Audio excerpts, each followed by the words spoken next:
Holes! It's another video about holes.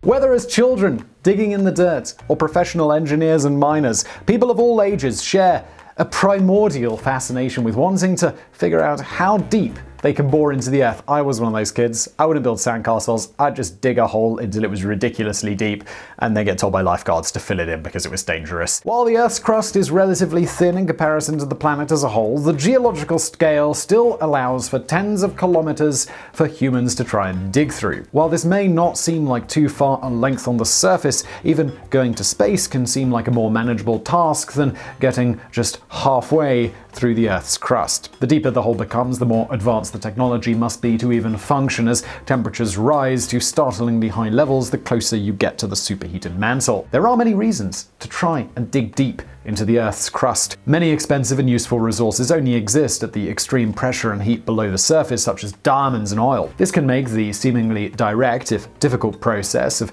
drilling thousands upon thousands of meters deep quite lucrative if you know where to begin the hole. However, this was not the case for the deepest hole ever dug, which began through a combination of national pride and scientific exploration. We'll start with the Kola Super Deep Borehole, which we'll touch on briefly here, but if you'd like a full explanation of what was going on with that, definitely check out my other channel, Mega Projects, where we did a whole long video looking into this hole.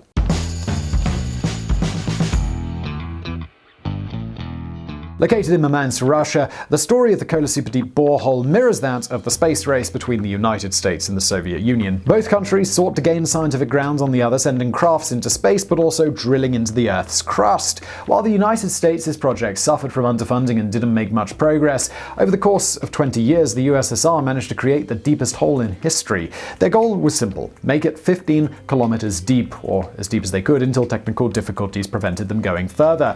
Drilling in the Kola Peninsula began in 1970, eventually creating one giant hole with several offshoot tunnels. The hole that made it the furthest down, titled scientifically SG3, made it an incredible 12 kilometers, piercing about 1/3 of the Earth's crust. At just shy of 23 centimeters thick, the Kola borehole was thin, but it yielded an incredible amount of scientific data. The Russian scientists had made it possible for their instruments to take measurements and other geological information at the tip of the drill. The direct sampling not only provided the Soviet scientists with samples from deeper than ever before, but the analysis from the drill itself was far more accurate than if they had needed to bring the samples to ground level. Not only did these discoveries add to our knowledge of tectonic plates, seismic activity, and the cycles of rock formation deep underground, but evidence of life in the form of microscopic fossils was also found, dated to over 2 billion years old. Unfortunately, the Kola Super Deep Borehole's original goal of 15 kilometers was not to be. Having reached 12 kilometers, 80% of the target ahead of schedule, the Soviet scientists took a bit of an earned vacation, setting plans to move forward with the drilling just 1 year in the future. But no one remained to take care of the equipment during the vacation, which can be a problem when machines need to reliably function at temperatures as high as 180 degrees Celsius. When drilling resumed, breaking equipment made the project falter at each new step until it was finally abandoned in 1992.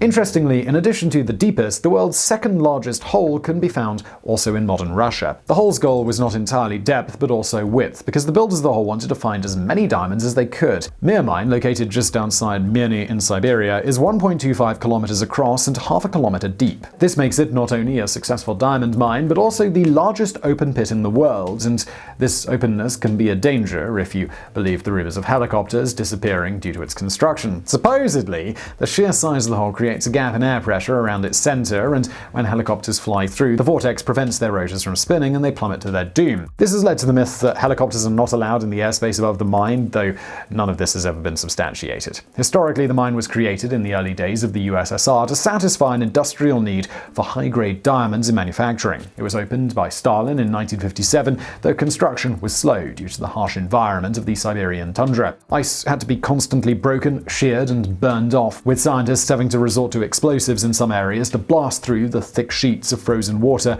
formed from the regular minus 40 degrees Celsius temperatures that comprise the Siberian winter. In 2007, internal flooding closed the mine. Though inoperational to this day, there are plans in place to get the mine open again by the year 2032.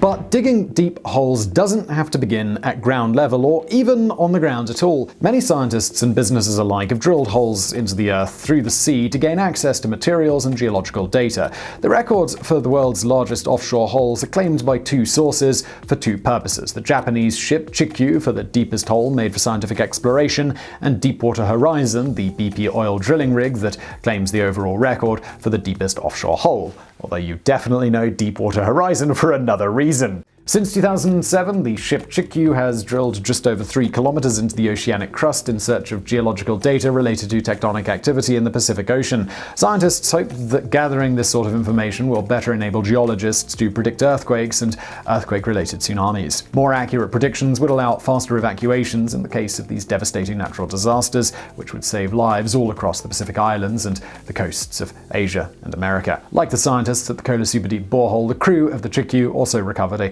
vast amounts of geological records from billions of years of rock sublimating through the Earth's crust and back up into the ocean floor. Greater understanding of this activity could give us information about how the Earth recycles material and how the heat and pressure within the lower layers of the Earth's core could affect deep-sea environments. Since 2013, Chiku has been manned by an international group of geologists as part of the International Ocean Discovery Program. In an effort that continues to mirror the Kola Superdeep borehole, over $1 billion may be funneled into new equipment to help the drill go further than ever before. More advanced technologies are being developed and implemented to survive the pressures and heats necessary to continue to search deeper into the Earth's mysterious depths.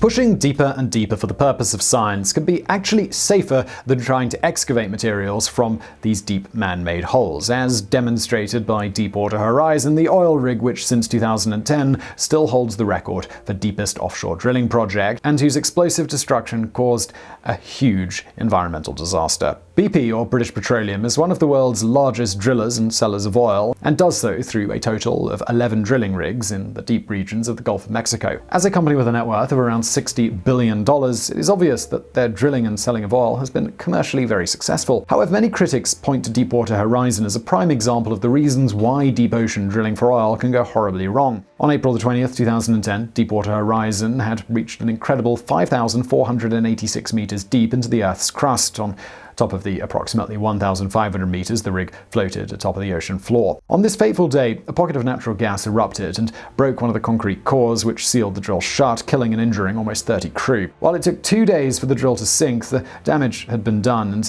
the backwards pressure upon release of the broken mechanisms caused oil from the hole to surge into the Gulf of Mexico, topping out at an incredible rate of 60,000 barrels a day. Over the next few months, BP scientists and engineers managed to overcome the leak and plug it, but over 149,000 square kilometers of ocean have been covered in slick oil. Further, 1,770 kilometers of beach were polluted, resulting in the evacuation of coastal homes and a massive loss of marine life. At incredible cost, the dangers of deep water drilling had been made apparent to the general public, and debate about these questionable oil rigging practices remains a heated topic between climate scientists and oil companies. The quest to delve deeper into the Earth's crust is an exciting and broad topic. Though human beings have gone so far into space as to set foot on the moon, we know remarkably little about the inner workings of the planet we inhabit. While we marvel at the footprints on the lunar soil, even a few miles beneath our own soil, the Earth houses potential answers to our history and could potentially provide us with a greater understanding of the dangers we'll face in the future. Countries, corporations, and scientific groups alike have all sought to uncover these mysteries. Massive holes have been dug in the frozen tundra in search of industrial-grade diamonds, while thin tunnels have been drilled kilometers upon kilometers deep in search of information and resources. Life has been discovered, and little by little, the inner workings of tectonic activity have become less shrouded in mystery. But this drilling also poses danger to both the crews working these machines as well as to the natural life nearest these boreholes. Ethical questions must be asked. How far are people willing to go to continue to push these records further? What are the potential consequences when it all might go wrong, and do they outweigh the benefits? In the end, the history of scientific discovery has proven far safer than that of material extraction. And with scientific developments, we may continue to take a particularly human pleasure in witnessing how far down we can really dig a big hole. So I really hope you found that video interesting. If you did, please do hit that thumbs up button below. If you've got suggestions for future side projects videos, please do leave them in the comments below. And thank you for watching.